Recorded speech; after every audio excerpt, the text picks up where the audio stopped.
Bonjour mesdames et messieurs, bienvenue à l'émission à votre service. Nouvelle série d'émissions, comme vous le savez, on est début septembre, donc c'est le retour à la normale, pour employer l'expression, les vacances sont terminées. J'espère que vous avez passé un bel été.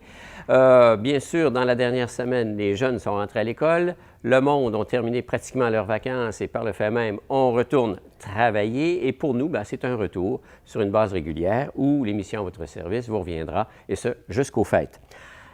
Pour débuter cette nouvelle saison, on rencontre aujourd'hui M. Jean Fortin, maire de la ville de Baie-Saint-Paul, qui va nous entretenir d'un colloque sur le développement durable qui va avoir lieu ici à l'hôtel Le Germain les 21, 22 et 23 septembre et où la population de Baie-Saint-Paul est invitée sur une base gratuite pour venir assister à cette grande conférence où des spécialistes de partout dans la province et même d'ailleurs qui vont venir effectivement discuter ici à Baie-Saint-Paul de développement durable.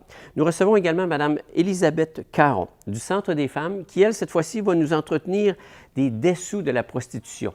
Pas elle comme telle, comme d'une conférence qui va avoir lieu ici même à Baie-Saint-Paul, au Carrefour culturel Paul Médéric, à suivre, sujet, comme on dit, très hot, pour employer l'expression.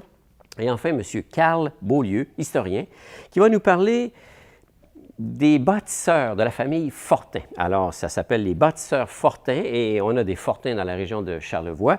Alors, M.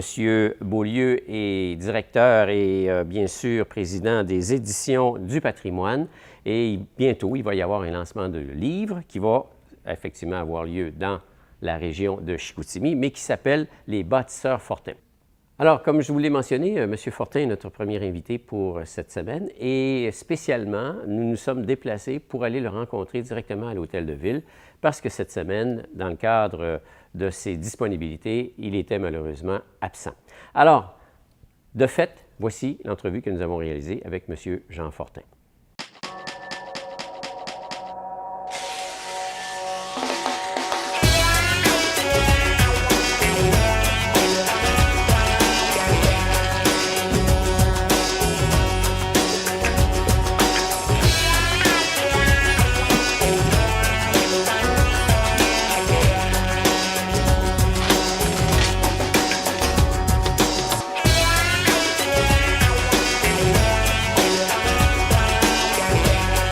Alors, M.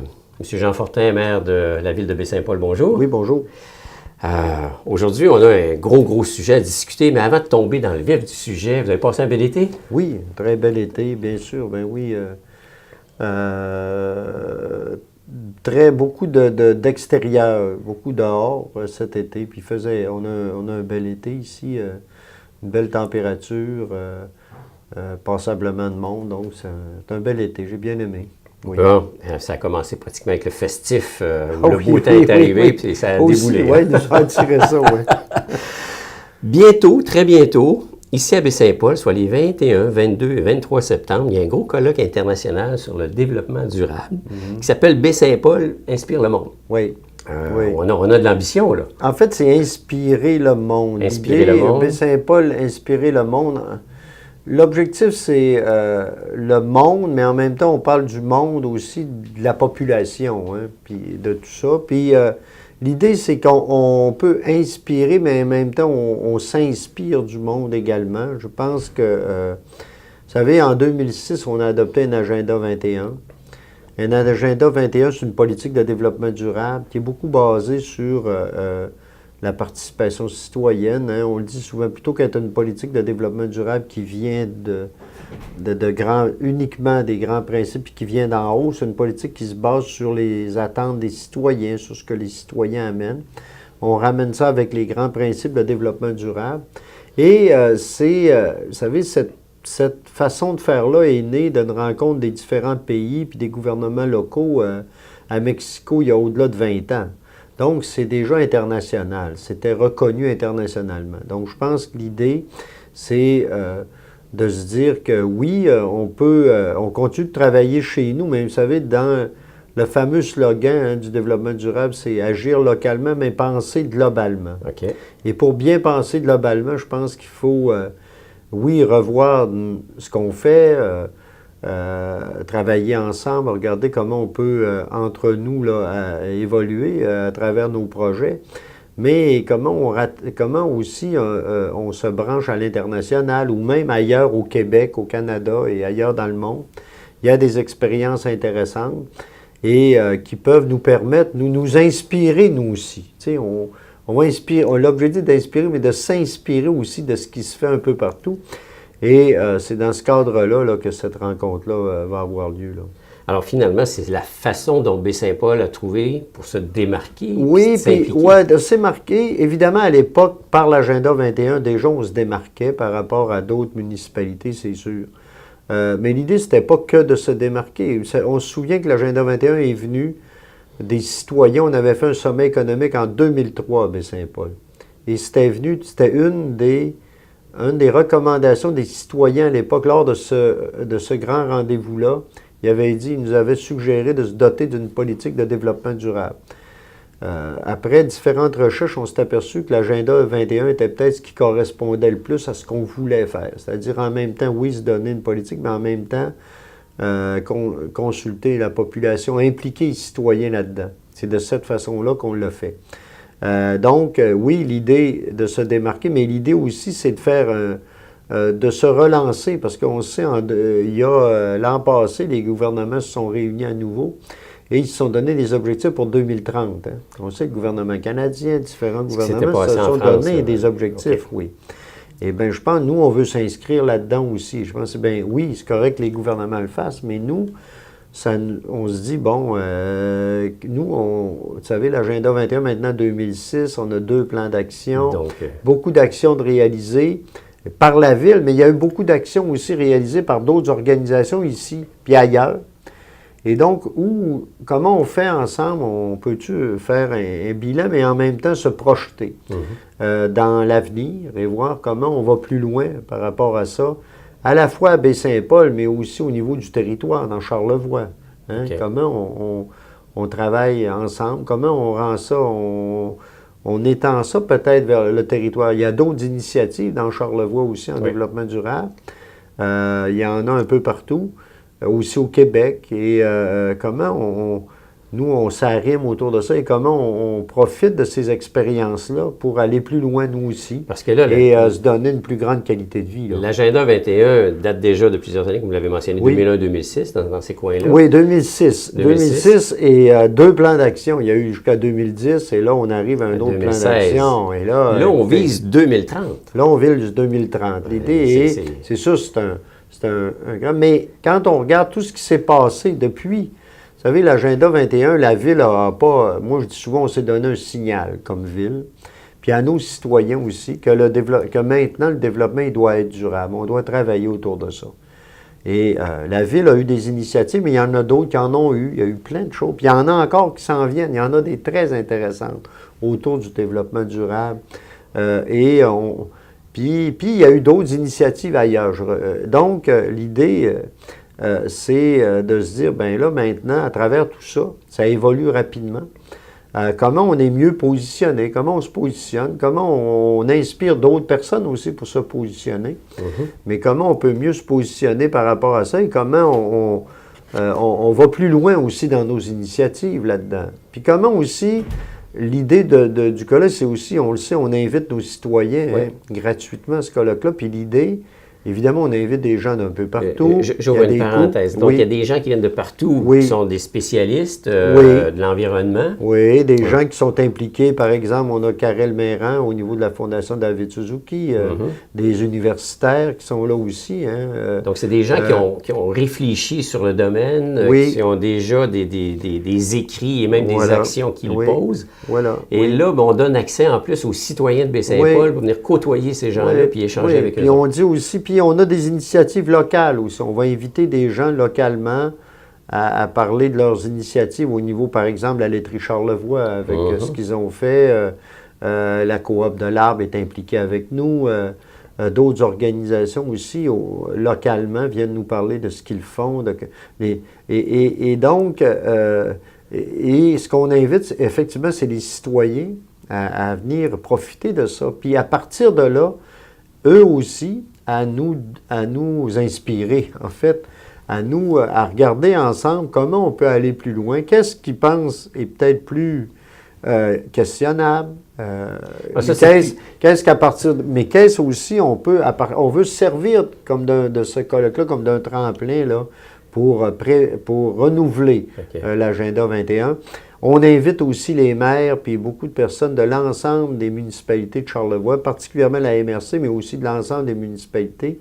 L'idée étant de travailler comme territoire aussi et de voir comment on peut arriver à renouveler certains engagements. Et à être encore plus, à aller plus loin là, dans certains engagements qu'on a pris. Les spécialistes en soi ont une vision, je dirais, globale. Oui, oui. Parce que les autres, ils vont parler de l'environnement, du développement durable d'une façon globale. Oui. Le citoyen, s'il vient, il se prononce et s'implique, mais là, on devient plus avec quelque chose qui est beaucoup plus local. Oui, puis ce qu'on veut, c'est que ça mène à des actions locales. À reconnaître aussi, à adhérer à quelque chose, à reconnaître aussi certaines actions qui sont déjà là et à se dire, bon, et à voir ensemble comment on peut, c'est ça, agir localement sur notre milieu. On revient à ce que vous disiez tantôt, penser globalement. Toujours, mais c'est toujours. Ça, c'est pas regarder. Puis, en plus, on s'est associé là-dedans avec Mme Laure Varidel aussi. Oui. Qui elle-même, et on le sait avec Équiterre, a été cofondatrice. C'est quelqu'un de connu. Qu'elle y pense, quelqu'un de connu qui est une pédagogue exceptionnelle, qui est connu et reconnu aussi, puis qui maintenant est au CIRAD, un regroupement universitaire de chercheurs, et qui travaille de façon interdisciplinaire. Et justement, qui travaille avec les communautés, mais qui travaille au niveau universitaire pour aller plus loin. Donc, je pense qu'on a quelqu'un là qui est très inspirant. On parle d'inspiration, mais quelqu'un de très inspirant et qui va animer aussi le colloque et qui participe avec nous à l'organisation et avec son équipe aussi, qui est une équipe très intéressante. Et on va le voir là, qu'il y a une vision aussi intéressante. Et donc, ça va être intéressant de partager ces visions-là, ces approches-là, et de pouvoir par la suite nous s'en servir pour renouveler notre agenda 21 ou simplement renouveler notre planification en développement durable pour la municipalité pour les prochaines années. C'est une belle opportunité, dans le fond, pour les citoyens de dire, venez côtoyer des spécialistes. Oui. Leur façon de penser et d'agir, s'ils ont une opinion à partager, elle est la bienvenue. Oui. Et tout ça gratuitement ici pour eux. Oui, pour les citoyens, effectivement, on espère qu'ils puissent participer aux conférences. Parce qu'un colloque, normalement, il y a toujours des frais rattachés aux conférences. Là. Mais là, pour nos citoyens, nous, de Baie-Saint-Paul, évidemment, là, on les invite. Parce que, vous savez, là, on veut profiter du moment aussi pour que ça soit le déclenchement d'une activité. Ce qu'on dit aussi, ce qu'on veut faire à l'intérieur de ça aussi, évidemment, Baie-Saint-Paul aussi, nous, la ville vient de faire l'acquisition des petites l'ensemble conventuel des petites franciscaines de Marie. Nous, on dit, on a peut-être une opportunité aussi, là, économiquement aussi, puis de de travailler plus collectivement, parce que c'est un gros dossier.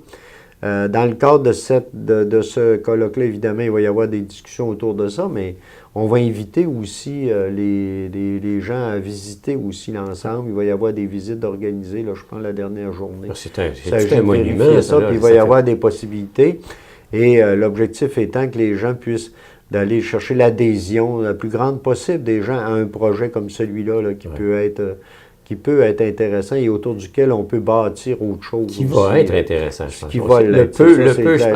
Mais je pense que il va être intéressant, mais l'idée, c'est d'en faire un projet rassembleur le plus possible. Je pense que déjà, on sent dans la population des attentes, mais on sent aussi un certain enthousiasme par rapport à ce projet-là. Plutôt que ce soit un promoteur privé qui change toute la vocation, mais on a, la municipalité a une façon de voir les choses. Mais la municipalité toute seule ne pourra pas, on le sait, il y a des... vous savez, c'est presque une autre municipalité, là. On est dans quelque chose d'assez énorme, mais en même temps, Donc, on va devoir travailler ensemble, et ensemble avec des gens d'ici, puis probablement des gens d'ailleurs aussi, sur un projet comme celui-là. Donc, et ça arrive un peu en même temps. Donc, on a des éléments. Ce projet-là, d'autres projets aussi qu'il y a actuellement. Puis d'ailleurs, on va réfléchir dans ce colloque-là à partir des thèmes qu'on a. C'est ça, parce que vous parlez des petites franciscaines qui est l'habitation.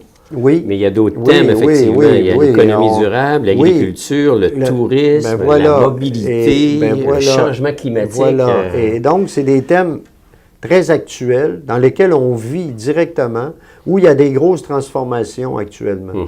Parlons juste, j'entendais agriculture. Oui. Vous savez, hein, nous, à Baie-Saint-Paul, il y a eu beaucoup de transformations les dernières années, puis il y en a encore, et c'est un gros impact sur notre économie. Puis là, il y a encore des projets très intéressants actuellement. Tout ce qui est terroir. Autour de ce qui est terroir, autour du biologique aussi, il y a plein de choses de ce côté-là, plein d'initiatives, et des collaborations aussi entre entrepreneurs, entre entreprises.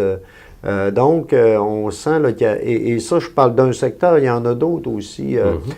D'autres secteurs, comme même au fil des années, la transformation en agroalimentaire, les nouveaux produits, en industriel, par exemple, il y a eu une diversification. Le parc industriel à Saint-Urbain, Simard Suspension, d'autres entreprises qui ont, vous savez, depuis, il se passe plein de choses en santé, il y a plein de choses en toute la question des saines habitudes de vie aussi, hein, où il y a eu plein de choses. Il y a des concepts aussi maintenant comme l'économie circulaire qui apparaissent. Qu'est-ce que c'est? Comment on travaille ça? On va traiter aussi de ces choses-là. Bon, évidemment, toute la question culturelle aussi. Hein, d'ailleurs, il y a des éléments culturels dans ce colloque-là. Hein. Il y a un spectacle, on le sait, on a réussi à avoir la présence de Vincent Vallière, puis il y a aussi un des coprésidents aussi, Jérôme Dubras, qui est déjà aussi, tout en étant impliqué au niveau universitaire, est aussi impliqué en culture. Donc, puis Guy Paquette, bien sûr, qui est votre président d'honneur. Qui est là aussi, qui est comme président d'honneur. Guy, qui est une personnalité très connue. Qui est une personnalité très connue, qui participe, qui est impliqué à sa manière, de toutes sortes de façons, puis qui est un artiste exceptionnel. Et je pense que c'est le clin d'œil aussi aux arts visuels, à l'importance que ça a ici. Et ce qu'on veut démontrer aussi là-dedans, hein, vous savez, on dit souvent que la vitalité culturelle est un des piliers du développement durable. C'est ce qu'on veut démontrer aussi. Et à Baie-Saint-Paul, je pense que cette vitalité-là, elle existe. Elle est très présente. Mais comment on la fait encore participer plus encore du développement global de notre municipalité?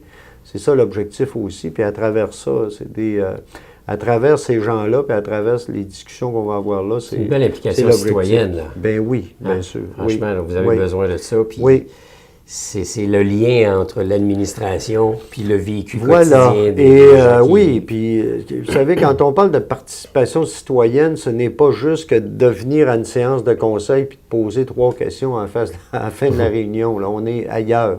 C'est important, comme par exemple, depuis longtemps, nous, déjà, TVco nous télévise toutes nos... Et je pense que ça fait partie de l'information, ça fait partie de tout ça, mais ça va beaucoup plus loin. La participation citoyenne, c'est comment nos citoyens s'impliquent dans leur municipalité, mais à tous les niveaux.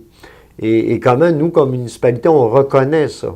Puis on travaille avec eux plutôt qu'être en affrontement ou en continuelle question-réponse. Et on n'est pas uniquement... on ne veut pas être vu uniquement non plus comme une municipalité qui réglemente, légifère, et je pense que c'est plus que ça.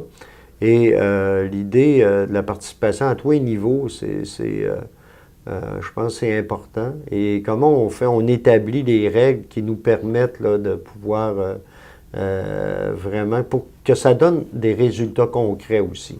Ce n'est pas qu'un discours. Il faut que ça donne des résultats concrets. Il faut que ça se traduise dans l'action, ces choses-là. En fait, c'est une façon de s'exprimer. Ça peut être utopique aujourd'hui, demain, ça peut être réalisable, mais il n'y a rien qui est rejeté. Il y a des gens qu'on va voir là, peut-être, qui sont utopiques, qui vont peut-être nous parler d'utopie un peu. Il faut rêver aussi. Mais ça part souvent de là. Mais je pense on a des gens très concrets aussi. Il y a des projets très concrets. Il y a des visites qui sont prévues dans des projets très concrets et qui sont déjà là, qui sont en réalisation et qui sont en phase de réalisation. Et pour nous, là, c'est un bon moment là, soit que des gens viennent nous les présenter. On a même d'autres MRC aussi qui ont des initiatives qui vont venir, qui viennent nous les présenter, ou d'autres municipalités qui peuvent nous présenter des choses, qu'est-ce qu'ils font. Et l'idée... autour, évidemment, toujours du thème du développement durable et qui est plus qu'un thème. Ce qu'on veut aussi, c'est que... Ça va devenir un mode de vie. Voilà, c'est une façon de vivre et c'est un moyen exceptionnel de justement améliorer la qualité de vie de l'ensemble des citoyens. Parce qu'aujourd'hui, on parle de pollution, on parle de déchets, on parle de toutes sortes de choses qui n'existaient pas il y a plusieurs années. Mais là, ça fait partie, c'est des nouveaux mots dans notre langage. Oui. Mais outre la définition rattachée à ce mot-là, il faut que ça passe par des actions. Oui, voilà. Et les gens ne sont pas toujours... Je pense qu'on veut démontrer aussi, c'est que les gens ne sont pas toujours conscients qu'ici, à Baie-Saint-Paul ou dans notre MRC, par exemple, il y a vous parliez des déchets. Tu sais, vous savez, on a une collecte 3 voies, nous, depuis maintenant déjà quelques années. Et maintenant, il s'étend sur l'ensemble de la MRC. C'est du leadership de la province. Il n'y en a pas tant que ça, là, qui le font. Non. Et on réussit, entre autres pour le compostage, ça se fait à la Malbaie. Et vous savez, il y a quand même, simplement là-dessus, il y a des choses. Il y a des initiatives locales aussi qui sont très intéressantes en développement durable. Et je pense l'idée, on en parle, mais c'est important peut-être de profiter d'événements comme ça pour se rappeler ça, de se dire que ce n'est pas que des slogans, qu'on a des choses intéressantes qui ont été réalisées. Je regarde, nous, par exemple, la ville, tout ce qui a été fait au cours des dernières années sur l'embellissement, sur nos parcs, sur la possibilité pour les gens d'avoir accès à des installations de qualité. À des installations de qualité pour la marche, pour la course, par exemple, l'hiver, avoir accès à des secteurs puis où c'est pas très cher. Les sentiers qu'on a autour ici, tout ce développement-là, on n'en est pas toujours, et je pense qu'il faut le voir, puis il faut voir combien tout ça aussi peut avoir un impact évidemment sur notre qualité de vie, mais sur notre développement économique aussi. Sur l'avenir, oui. Voilà. Oui. Ça se passe les 21, 22, 23 septembre. Oui. C'est à l'Hôtel Le Germain. Oui. Alors, c'est pas petit, c'est un vrai colloque. Oui, oui, c'est un colloque. C'est pas un week-end, c'est même la semaine. C'est pendant la semaine, et on sait, c'est quand même, il y en a beaucoup de rencontres dans toutes sortes à toutes sortes de niveaux maintenant, l'automne. Mais nous, il est important qu'on puisse y aller. Je pense que c'est notre comité de suivi de l'Agenda 21 qui disait que ça méritait, là, après toutes ces années, de pouvoir organiser quelque chose de plus tangible, significatif. Ouais. Et on est bien content là, de pouvoir présenter un colloque comme celui-là ici, à l'Hôtel Germain, qui est quand même aussi, depuis quelques années, on parlait tantôt de choses qui se sont passées ici. C'est quand même, ça demeure un projet intéressant. Puis et donc, qu'on puisse tenir ça là et inviter des gens d'un peu partout. On espère, évidemment, on invite la population à participer. Et on espère qu'on va avoir le plus de gens possible. Alors, s'il y a des gens qui nous écoutent et qui veulent s'inscrire, c'est d'aller sur le site Internet www.inspirerlemonde.com. Voilà. C'est là que ça se passe. Donc, il y a toute l'information. Il y a plein d'informations là-dessus, là, sur tous les détails. Là. Et encore une fois, il faut le mentionner, c'est gratuit. C'est gratuit pour les citoyens d'ici. Évidemment, pour l'ensemble, autrement, il y a des tarifs, là, mais en allant sur le site, là, on peut être bien au fait là, des différents tarifs. Là. Mais effectivement, c'est important de le dire que pour les citoyens de Baie-Saint-Paul, les citoyennes, ceux qui veulent participer à des conférences, venir assister à certains événements, c'est gratuit. C'est sûrement très enrichissant, ce genre de colloque-là, surtout avec le genre et le type d'individus qui vont en faire partie. Voilà. Ça vient de partout dans le monde. Venir rencontrer ces gens-là, oui. Ouais, finalement, même aller chercher des autographes, peut-être. Ben oui. Monsieur Fortin, merci beaucoup. Merci. On vous souhaite un bon succès avec ce colloque-là. Merci. Puis l'invitation est lancée auprès de la population.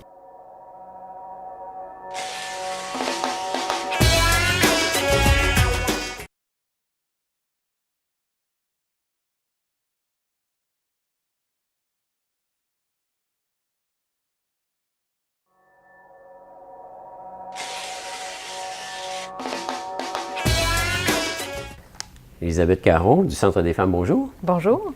Bienvenue à l'émission. Merci beaucoup. On relance la saison. Oui. Hein? Parce que vous avez fait relâche pendant l'été. Tout à fait. On était en activité réduite pendant l'été, donc je viens ici pour vous parler du lancement de notre programmation d'activité. Alors, c'est parti. La fête du travail est passée. On reprend nos bonnes habitudes. Donc, le Centre des femmes là, va programmer au cours des semaines à venir, effectivement, différentes activités comme telles. Tout à fait. Donc, en fait, on démarre nos activités la semaine prochaine officiellement, mercredi, le 14 septembre. On fait une fête de la rentrée. Donc, oui. Donc, en fait, les 3 organismes qui sont dans la même bâtisse, donc le service en alphabétisation, le volet famille et le Centre des femmes, on organise une grande fête. Et on invite toute la population, hommes, femmes, enfants. Hommes, femmes, bon, tout le monde. Une fois, on va aller participer. Tout à fait. Donc, on invite tout le monde à venir visiter le Centre des femmes, à venir manger un hot dog. Il va y avoir de l'animation, des activités pour les enfants. Donc, de 4 heures à 7 heures, la population est la bienvenue pour venir au centre. On rappelle l'adresse. C'est le 595 rue Georges-Édouard Tremblay. Donc, c'est où ça? Oui. C'est en arrière du Mike's. Il y a un quartier résidentiel en arrière du Mike's. Donc, nous sommes là. OK. Donc, c'est facile à trouver en ayant l'adresse précise, là, comme telle. Oui. Et c'est seulement 2 $, ça je voulais dire. Ben c'est seulement 2 $, puis c'est gratuit pour les tout-petits. Ça paye la saucisse puis le pain. Oui, tout à fait. Et c'est gratuit pour les tout-petits. Donc, toute la population est invitée. À quelle date c'est encore? Le mercredi 14 septembre à 4 heures. 4 heures. Donc, c'est à la fin de la journée, on s'en va, puis on va rencontrer plein de monde.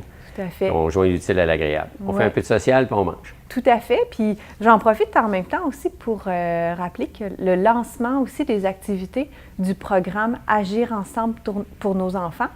Il y a beaucoup de parents, papa, maman, qui participent à nos activités avec leurs tout-petits, les enfants 0-5 ans. Donc, les activités vont recommencer. Il y a une panoplie d'activités, des conférences, plein d'ateliers pour les parents. Donc, vous êtes les bienvenus. Vous pouvez appeler au Centre des femmes pour connaître les activités qui Est-ce s'en que c'est viennent. des activités qui se tiennent à journée fixe, à heure fixe? Tout à fait, oui. Donc, on peut l'intégrer dans un horaire. Oui, des séries d'ateliers. Les horaires sont adaptés aussi en fonction de la sieste des enfants.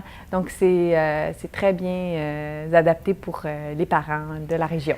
Là, on va tomber dans le vif du sujet, puis c'est pas le moindre des sujets. Oui. On va parler effectivement de prostitution. Tout à fait. Il y a une conférence qui s'en vient très bientôt. Oui.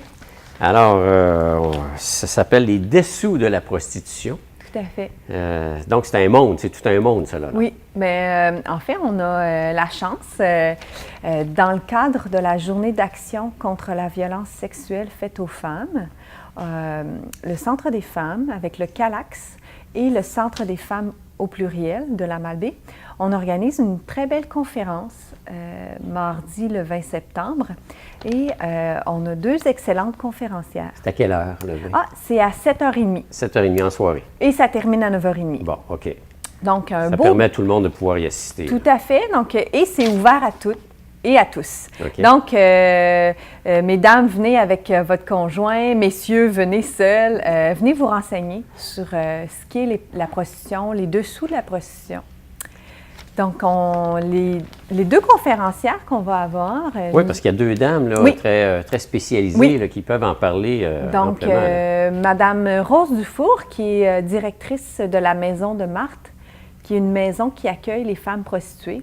Cette dame-là, elle est... À Québec? Oui, à Québec, tout à fait. Et cette dame-là, elle est anthropologue et elle est spécialisée vraiment dans les systèmes sociaux producteurs de prostitution. Donc, OK. qu'est-ce qui fait qu'une femme va dans la prostitution? C'est pas n'importe qui. Ces femmes-là ont des histoires de vie. Donc, elle va nous parler de ces histoires de vie-là. Donc, ça va être très, très intéressant. Et c'est aussi une femme qui cumule un bagage d'infirmière. Donc, une femme très inspirante. Ce qui, de fait, connaît son sujet parce que, bon, elle côtoie quotidiennement des dames qui essaient de s'en sortir. Tout à fait. Elle est l'auteure de 2 livres qui racontent le vécu de ces femmes-là. Et elle a tout monté son histoire à travers là, le vécu de ces femmes-là. Oui, donc c'est sur du concret, quoi. Tout à fait, c'est très renseigné comme information. Documenté, pour un peu l'expression. Documenté, tout Voilà. à fait. Oui, oui, oui. Et, Il y a une autre dame aussi. L'autre dame, nous allons aussi avoir une présentation de Mme Yolande Géda, elle est auteure et chercheure, donc elle est associée à l'Institut de recherche féministe de l'UQAM. OK. Donc elle va venir de Montréal pour venir nous parler principalement de la loi C-36. Donc c'est une loi que le gouvernement fédéral veut présenter pour encadrer la prostitution. Parce qu'on le dit, c'est entre guillemets, c'est le plus vieux métier du monde, qui malheureusement a une mauvaise presse, pour employer l'expression, Oui. mais qui de fait, si ça existe, parce qu'il y a un besoin, puis s'il y a un besoin, qui l'utilise, quand à est-ce fait. qu'on l'utilise, pourquoi qu'on l'utilise, il y a plein de Tout à choses à fait. rentrer en ligne de compte. Tout à fait. Bien, Madame Dufour va nous parler de ça, en fait. Qui sont les clients? Qui sont ces hommes qui consomment de la prostitution sous toutes ses formes? Hein? Ça peut être la prostitution de rue, ça peut être la prostitution à travers des salons de massage érotique, la cyberpornographie, la prostitution juvénile, toutes les formes, l'escorte. Donc, il existe différentes formes de prostitution. Donc, qui sont ces hommes? Et elle va nous aider à comprendre que ce n'est pas banal d'aller chercher les services d'une prostituée et que ça a beaucoup d'impact sur la femme. Et elle va nous expliquer c'est quoi les liens entre la violence et la prostitution. Parce qu'il y a tout un rapport de pouvoir entre l'homme et la femme dans ce rapport-là de prostitution. Donc, ça va être très intéressant. Alors, ce n'est pas nécessairement des gens qui viennent de l'extérieur, parce que, je dis n'importe quoi, Oui. là, mais juste pour donner un exemple, la filière russe, Oui. genre, où donc ce sont des femmes qui sont amenées dans le coin ici et qui ne parlent pas Oui. la langue du coin, donc elles sont démunies puis Oui. elles se doivent de se prostituer.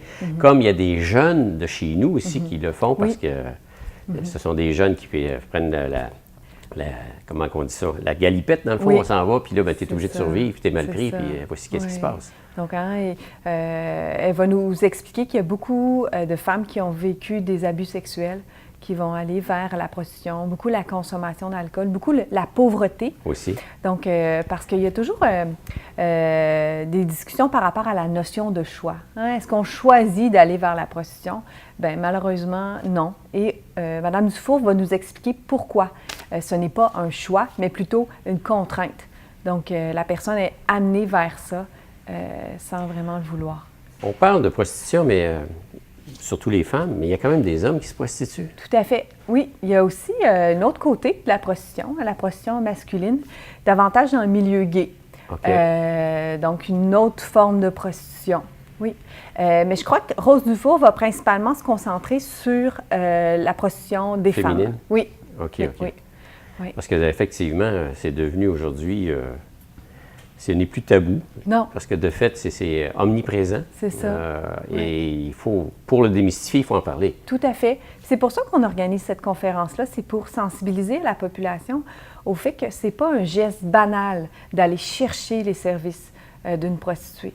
Ça a beaucoup d'impact sur la personne. C'est vraiment une forme d'exploitation parce que la personne, elle ne veut pas le faire, hein, parce qu'on pense, elle veut le faire, c'est un choix.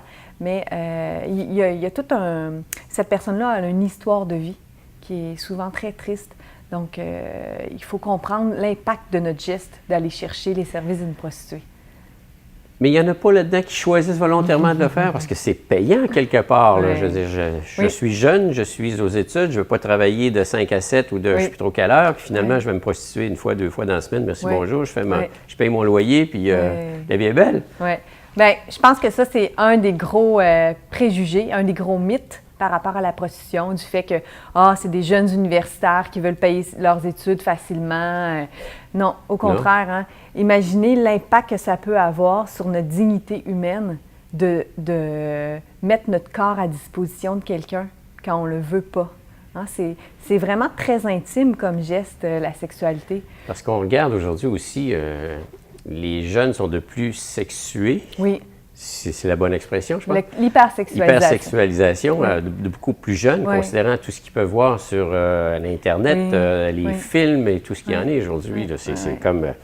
Avant, on parlait de 16, 17, 18 ans. Aujourd'hui, on parle de 12, 13, 14, 15 ans. C'est quelque chose. Oui, ça change beaucoup socialement et c'est rendu banal. Tout le rapport qu'on entretient avec la sexualité, on parle de sexe partout, dans les journaux, dans les revues, à la télé, partout. Le premier commentaire qu'on a, t'es sexy. Oui, donc la sexualité, elle est débridée, là. On perd en fait le rapport, toute la dignité qu'on a derrière, le rapport qu'on entretient avec notre corps. Donc, ça va être excessivement intéressant. Si vous voulez venir, là, donc je rappelle la date, c'est mardi le 20 septembre à 7h30 au Carrefour Paul-Médéric et c'est gratuit. Bon.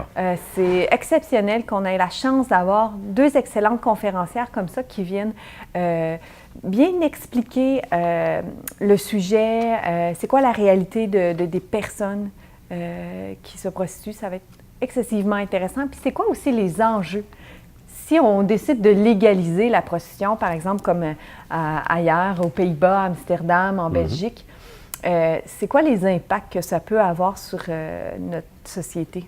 Oui, ça devient un tourisme particulier aussi qui peut venir. Oui, oui. C'est pas nécessairement le genre de personnes qu'on désire, mais en tout cas, ceci dit, Charlevoix vit quand même quelque chose d'assez particulier parce qu'il n'y a pas de bar ici. Où il y a des bars de danseuses comme dans d'autres régions de la province. Ça. Heureusement, dans Charlevoix, on a eu un bel historique par rapport aux bars de danseuses. En fait, dans les années 80, il y avait des bars de danseuses dans Charlevoix et des femmes se sont mobilisées pour faire fermer ces bars-là. Et un à un, les bars ont fermé et grâce à des luttes des femmes parce que c'est ça. Parce que pour ces femmes-là, c'était considéré comme une exploitation de la femme. Donc, heureusement, c'est pour ça qu'on n'en a pas aujourd'hui du tout dans Charlevoix. Alors, on vient dans notre région pour d'autres raisons. Oui, tout à fait, tout à fait. Puis on veut des femmes qui se respectent et on veut des femmes heureuses. Et, oui. Le message est lancé, Mme Caron. Oui. Alors, bonne rentrée, comme on dit. Merci beaucoup. Et bonne conférence aussi. Merci, merci. Merci. Merci.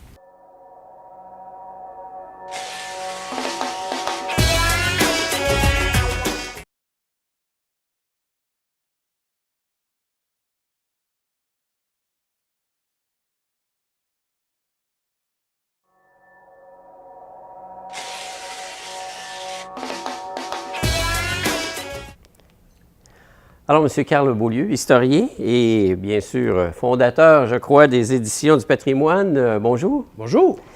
Bienvenue à l'émission. Merci, M. Charret. Aujourd'hui, on va parler des bâtisseurs fortins. Mais avant de tomber dans le vif du sujet, moi, j'aimerais en connaître un peu plus sur les Éditions du patrimoine. Ça date de quand, là, tout ça? Ça nous date de notre mémoire de maîtrise qu'on a publié en 1999. Ça a été un de nos premiers livres qu'on a publié aux Éditions du patrimoine, qui était sur Benjamin Alexander Scott, un Écossais de Québec qui est venu par Montmagny, par son père, qui était directeur de la série Price de Montmagny. Et par la suite, tout ce beau monde, lui, sa famille, son père, sont emmenés à Chicoutimi, au Saguenay-Lac-Saint-Jean, pour diriger les opérations Price. Price, qui est une grosse entreprise. De toute la région. On parle des moulins, mais à l'époque, il y avait des moulins à scie seulement. On était en période 1875. Okay. Alors, à l'époque, en 1875, il y avait au Saguenay-Lac-Saint-Jean seulement des moulins à scie. Comme à Montmagny, c'était un moulin à scie qu'il y avait à l'époque. Mais c'était des gros moulins à scie, par exemple. Il y avait de la matière aussi. Il y avait... Beaucoup de matière première. On n'allait pas très loin pour la trouver. Effectivement, effectivement. Alors, ça s'est lancé officiellement en 1998. Oui, avec ce premier livre-là et sur les Gagnons aussi, qui est une vieille famille de Charlevoix, OK. de Baie-Saint-Paul, justement. Alors, les Gagnons, c'est une vieille famille des Baie-Saint-Paul, mais qui venait des Éboulements, qui a été le premier livre avant M. Scott, notre mémoire de maîtrise, qui a été publié en 1999. Les éditions du patrimoine, ils se sont spécialisées dans un créneau, là, dans le fond. Bien, on a différents volets, comme je vous l'expliquais avant l'entrevue.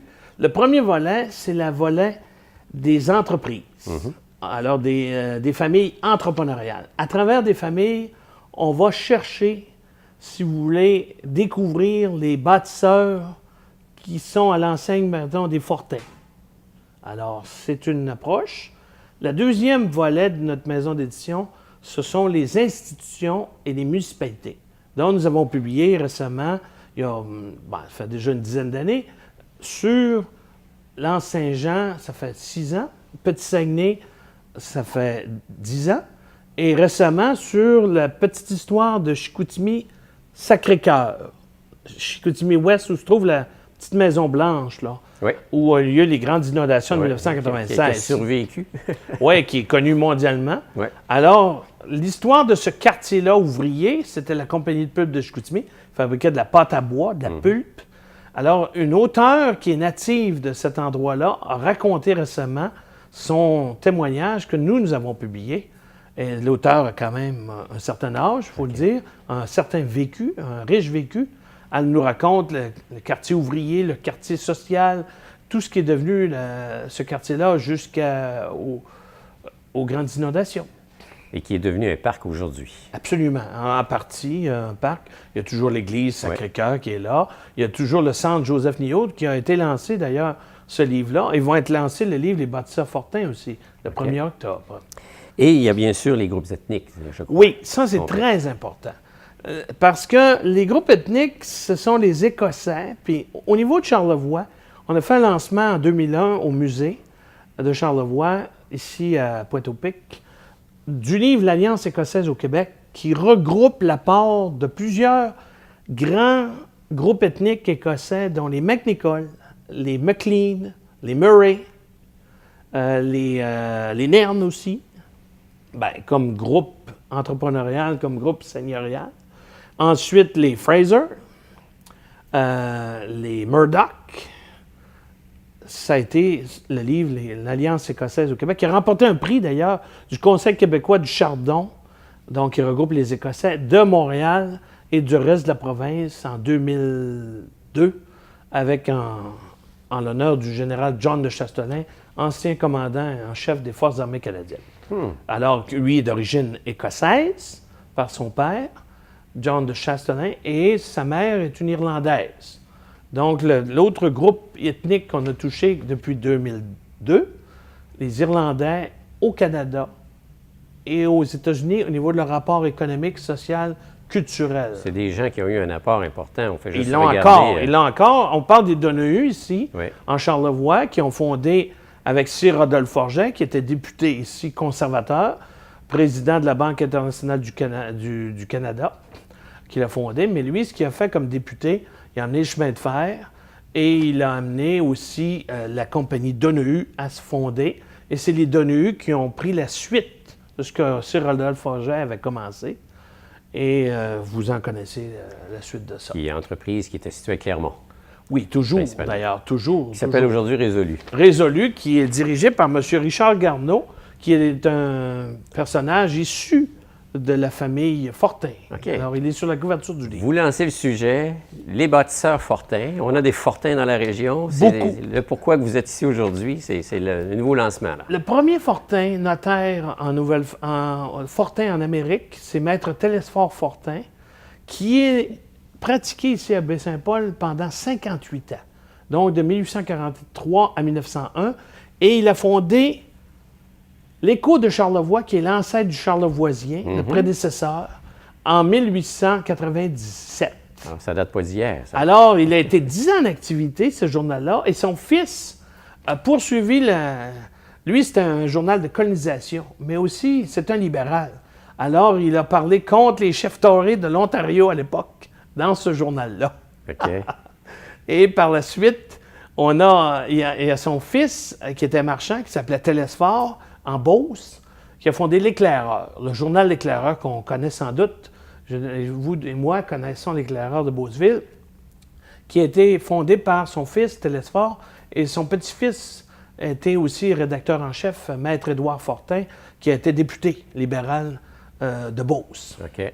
Et ça, c'est des petits-fils, et fils et petits-fils de Maître Télesphore Fortin, notaire, qui a pratiqué 58 ans ici, qui favorisait beaucoup la colonisation à l'époque. Des Fortins, parce que là, on en trouve, vous dites que c'est comme partie de Charlevoix. De Bien, Baie-Saint-Paul. votre maire ici présent, qui va être là au lancement, M. Jean Fortin, qui est maire depuis 1999, sa prédécesseur, Mme Jacinthe Blackburn-Simard, est aussi issue des Fortins. Bon. Son arrière-grand-mère est une Fortin de Baie-Saint-Paul, Zoé, mariée à Castule Simard.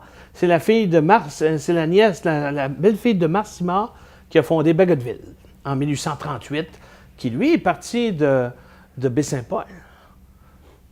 Mars Simard. Alors, C'était tous des gens de Baie-Saint-Paul. Dans les faits, on en retrouve maintenant un peu partout dans la province. C'est ça, malheureusement, ils ont semé ailleurs, mais il y en a ici aussi.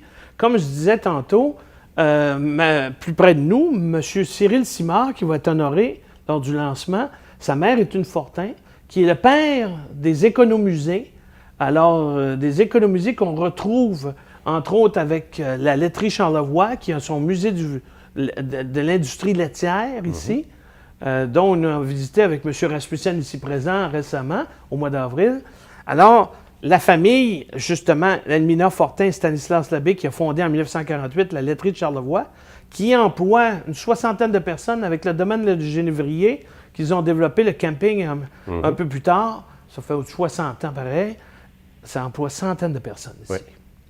C'est des belles entreprises. Là. C'est une très belle organisation. Ils vont être honorés, Elmina Fortin, à titre posthume Stanislas Labbé, avec ses fils, ses petits-fils, dont M. Jean Labbé et M. Bruno Labbé, qui dirigent actuellement la laiterie Charlevoix, qui fabrique le fromage, l'Hercule. Oui. L'Hercule, ça vient de l'Hercule du Nord, Jean-Baptiste Grenon, qui était marié à Dorothée Fortin.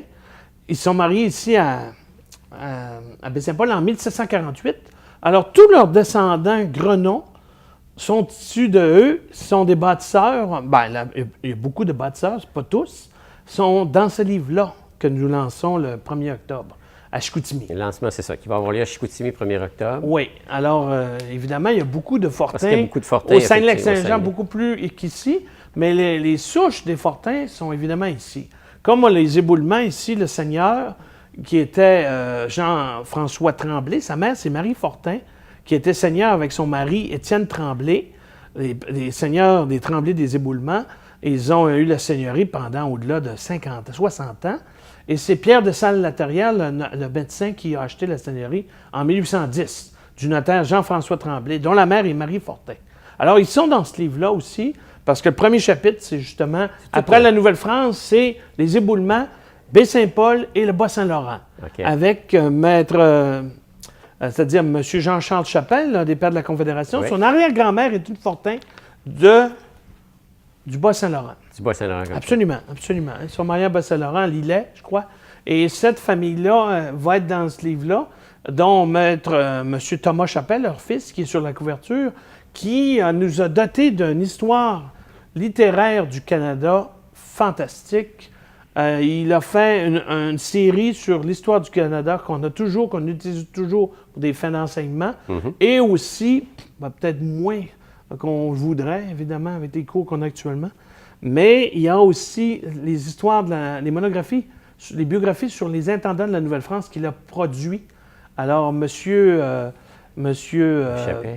Sire Thomas Chapelle, Sire Thomas qui était anobli en 1935 et qui a été ministre sous Duplessis par la suite. Je pense qu'il était ministre sans portefeuille, par exemple. D'ailleurs, il y a un emplacement à Saint-Denis, je crois, qu'on peut aller visiter. Ben, c'est sa maison, c'est sa maison. à Jean-Charles Chapet, dont l'arrière-grand-mère est une Fortin. Elle était mariée à un Chapet. Et alors, c'est Jean-Charles qui a fait construire à Saint-Denis en 1833 la magnifique demeure qui est un musée actuellement, qu'on peut visiter. Et son fils, Sire Thomas, a habité cette maison-là. Il est mort dans cette maison-là, en 1946. Dites-moi, je vous écoute, là, puis vous mentionnez beaucoup de noms, puis On parle beaucoup de noms qui ne sont pas des Fortin, mais dont la mère était une Fortin. Ah, ben, il ne faut pas oublier les femmes. C'est tout, mais ça s'est perdu aujourd'hui. On a avec, Françoise Labbé, que je voudrais parler, que Ouais. la mère est Elmina Fortin. Madame Françoise Labbé a été l'auteur du centre le centre d'art de Baie-Saint-Paul et le symposium de la peinture, de la relève de la peinture au Canada. C'est elle qui l'a fondé, cette organisation-là et cet événement-là qui rayonne toujours. Alors, Mme Françoise Labbé est dans notre livre, évidemment, parce que sa mère, c'est Elmina Fortin. OK. Alors, d'ailleurs, son arrière-grand-mère Labbé était une Fortin aussi, en plus de sa grand-mère. Je vais vous poser une question tout à fait hors sujet. Aujourd'hui, Absolument.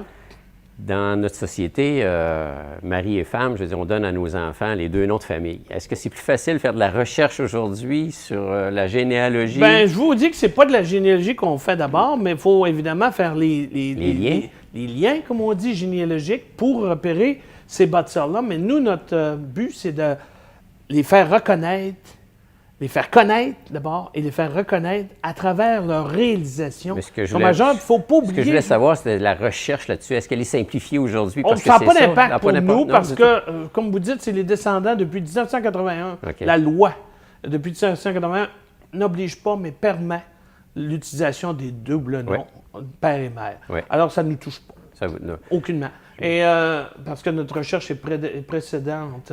Et je ne voudrais mentionner que le père Ambroise Martial, le révérend Ambroise Martial Fafard, sa mère, Angélique Fortin, est de Lillet. Et on va lui rendre hommage à titre posthume. C'est lui qui a amené la communauté des Petites Franciscaines de Marie de Worcester aux États-Unis, qui était fondée en 1889. Il était curé de Baie-Saint-Paul. Et il a amené cette communauté-là et il a même construit un barrage pour amener l'électrification de Baie-Saint-Paul et des environs. C'était unique à l'époque, Oui. un curé qui était missionnaire autant que ça. Je pense que j'en ai pas vu beaucoup.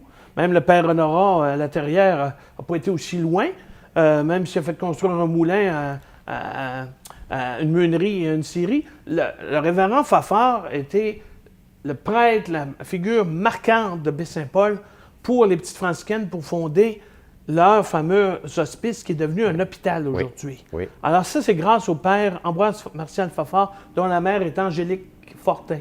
On va lui rendre hommage particulièrement. Et d'ailleurs, on va visiter le musée tout à l'heure.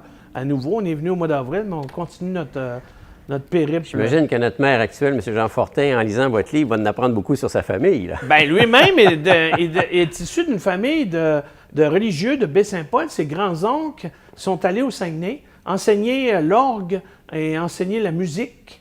Ils ont été engagés dans des fanfares, d'ailleurs, au séminaire de Chicoutimi. Et c'est vraiment une famille qui est dans Baie-Saint-Paul. Ce sont tous des fils natifs de Baie-Saint-Paul. L'abbé Herménégilde Fortin, entre autres, qui a enseigné, qui a été organiste à Chicoutimi, à la cathédrale pendant 50 ans. Alors, il a enseigné la musique au séminaire.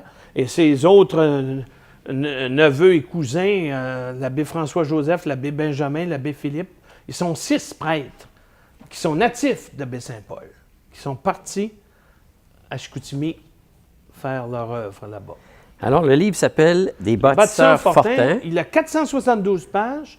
Il coûte 60 $ actuellement. C'est un prix d'entrée. Par la poste, il coûte 75 $. On peut commander soit en appelant aux Éditions du patrimoine, si vous me permettez. Vous avez le numéro, c'est 418-698-4554 ou ad.patrimoine@belnet.ca. Belle comme Bel Canada, net.ca. Alors, ed.patrimoine@belnet.ca. édition, c'est ça. Et venez au lancement, un grand nombre, on vous attend. Il y aura une grande réception le 1er octobre au Centre des loisirs Joseph Nillot à Chicoutimi. C'est près de la petite Maison-Blanche, près de l'église Sacré-Cœur. Alors, ça a lieu à 17 h. Et M. le maire Jean Fortin devrait y être. Une délégation des Petites Franciscaines de Marie, les membres de la famille de la laiterie Charlevoix, la laiterie... L'abbé. la famille Labbé, Fortin Labbé. Oui. Parce que la pilière de Était une cette Fortin. famille-là, c'était Mme Elmina Fortin qui a fondé la laiterie. C'était la femme qui était à l'avant-plan cette fois-ci. Une vraie femme d'affaires. Yes, monsieur. Elle était Elle d'avant-gardiste. n'était pas juste en arrière de l'homme. Elle était féministe. Absolument. Je ne sais pas, je ne lui ai jamais demandé. Mais c'est elle qui a fondé en 1948. Et son fils Marcel a fondé une route de lait sur la côte nord. Et ils ont démarré, mais ils ont voulu se concentrer sur les fromages fins, fromages de qualité comme l'Hercule actuellement, qui rappelle Jean-Baptiste Grenon dit l'Hercule du Nord, marié à Dorothée Fortin. Alors, tous les Grenons de cette branche-là sont dans ce livre-là des Fortin. Et qui sont issus d'une femme. Ainsi que les Otis. Il ne faut pas oublier l'auberge Otis. Jean-René Otis était issu justement de la même famille, Alexis Otis, qui était marchand à Baie-Saint-Paul, marié à Marie Thibault. Et Alexis Otis a eu un fils, Eucher, qui est devenu maire, le premier maire de l'Anse-Saint-Jean, et agent des Sauvages, qui appelait à l'époque les Indiens à Robertval, à Pointe-Bleue. Et son frère, l'abbé Lucien Otis, a été, évidemment, est né à Baie-Saint-Paul, est parti pour le Saguenay pour faire du missionnariat, puis a terminé comme principal de l'École Laval à Québec. Donc, un livre qui rend... L'abbé Lucien Otis. Un livre qui est très rempli en termes d'informations. Tout l'autisme. Ben, ce qu'on veut, c'est renseigner sur comment ils ont bâti les nombreuses réalisations que je vous parlais, comme les petites franciscaines de Marie. Excusez-moi. Et aussi la laiterie Charlevoix. Oui. Monseigneur Félix-Antoine Savard, il ne faut pas l'oublier, il descend d'une Fortin, il descend de Josette Fortin, mariée à Roger Savard, qui était meunier, il était marchand et caboteur aux éboulements, il faisait de la navigation. Et eux, ils sont en allés à Chicoutimi comme meuniers, mais son père à elle, Jacob Fortin, a construit la meunerie de la Rémy dans le rang de la Mare, ici à Saint-Paul. Alors, Jacob Fortin est dans ce livre-là. C'est l'ancêtre de Monseigneur Félix-Antoine Savard qui a fondé la papeterie Saint-Gilles avec Marc Donahue et qui a été le curé fondateur de 2 paroisses, Villebois et Beaucanton, en Abitibi, et aussi qui a été le curé fondateur de Clermont. Si tout ce beau monde-là n'était pas parti de Baie-Saint-Paul, on aurait une population pas mal plus grande. Ben, au lieu de 7 000, vous seriez peut-être 25 000. Monsieur Beaulieu, merci beaucoup pour ces informations-là. L'invitation est lancée pour le lancement. Le 1er octobre, samedi, à 17h, au centre Joseph-Nillot, sur la rue Sainte-Marthe, 555 rue Sainte-Marthe, à Chicoutimi, près de la petite Maison-Blanche, près de l'église Sacré-Cœur. On vous y attend en grand nombre. Vous avez juste à appeler 418-698-4554 ou ed.patrimoine@belnet.ca. D'accord. Et le titre du livre, c'est Des bâtisseurs Fortin. 60 $ et par la poste, par la suite, 75 $. En édition de luxe, boîtier couvert numéroté, petite quantité, 100 $. Parfait. Merci beaucoup. Merci. Plaisir. Monsieur Charest.